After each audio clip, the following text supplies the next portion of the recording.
బుర్ర పాడైపోతుంది అంటే బ్రెయిన్‌కి జబ్బు చేస్తోంది అంటే చాలామంది అనుకుంటారు. దానికి క్యాన్సర్ వస్తేనో, స్ట్రోక్ వస్తేనే అనుకుంటున్నాం గదండీ! దానికి మించి దారుణమైన జబ్బులు ఇప్పుడు వస్తున్నాయి అని క్లియర్‌గా చెప్తున్నారు. నిన్న వరల్డ్ బ్రెయిన్ డే గదండీ!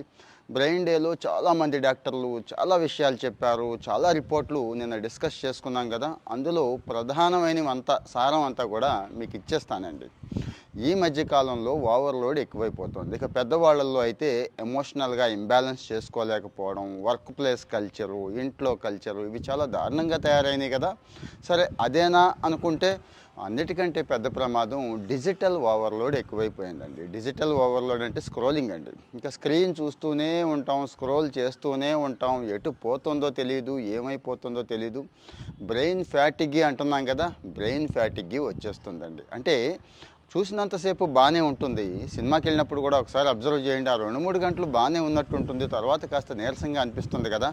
ఎప్పుడో నెలకొక్కసారి వెళ్ళే పరిస్థితే అలా ఉంటే, మరి రోజు ఎన్ని గంటలు స్క్రీన్ మీద ఉంటున్నాం ఒకసారి గుర్తు తెచ్చుకోండి. ఈ స్క్రీన్ అనేదే ఈరోజు ప్రస్తుతానికున్న బ్రెయిన్ ఇష్యూస్‌లో చాలా ప్రమాదకరంగా తయారైందని చెప్తున్నారండి. ఇక పిల్లలు పాపం ఫోకస్ పెట్టలేకపోవడం, చాలా చిరాకుగా ఉండటం, ఆందోళనగా ఉండటం, అన్నిటికంటే ముఖ్యంగా మనం ఎంతో కష్టపడి, ఎంతో డబ్బు ఖర్చు పెట్టి మంచి మంచి స్కూళ్ళల్లో చదివిస్తుంటే ఆడు ఈరోజు చదివింది రేపటిదాకా ఎందుకు సాయంత్రానికే మర్చిపోతున్నారు కదండీ!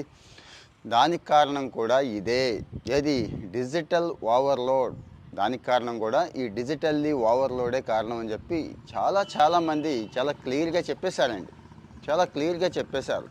ఈ పిల్లల్లో ఎమోషనల్ ఇంబాలెన్స్ కూడా వచ్చేస్తుందండి. అంటే అవన్నీ చూసి కస్సుమంటాడు మన మీద. ఏదైనా మాట్లాడినా, ఏదైనా పని చెప్పినా గానీ, ఆ పరిస్థితి కూడా వచ్చేస్తుంది చూసుకోండి. మన మీద అంటే అన్నాడు పర్లేదు. ఫ్రెండ్స్ మీద అంటే అదే టీచర్ల మీద అలవాటైతే పరిస్థితి ఒక్కసారి ఊహించుకోండి. సో మరి ఏం చేయాలి అనేది నేను ప్రత్యేకంగా చెప్పక్కర్లేదు. తగ్గించుకోవడం తప్పించి వేరే మార్గం లేదు. ఒకవేళ చూసినా మంచి స్టఫ్ఫు టైం పెట్టుకొని ఇక అందరం చెప్పేదే అది ఫాలో అవ్వండి. ముఖ్యంగా vitamin B, omega 3 fatty acids ఉన్నవి కాస్త ఎక్కువ తీసుకోండి. వాల్నట్స్, ఫ్యాటీ ఫిష్, ఆకుకూరలు. అంటే ఈ ఆకుకూరలు, ఫ్యాటీ ఫిష్ అనేది కాస్తో కోస్తో అందరికీ అందుబాటులో ఉండేదే కాబట్టి ఒమేగా 3.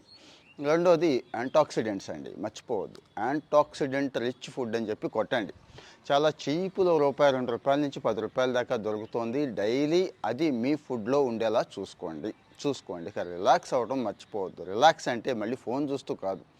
హాయిగా 7-8 గంటలు నిద్రపోవడం చాలా ఇంపార్టెంట్. మెదడు అప్పుడు మాత్రమే రిలాక్స్ అవుతోంది అనేది గుర్తుపెట్టుకోండి. కామెంట్లో ఒపీనియన్ చెప్పండి, షేర్ చేయండి.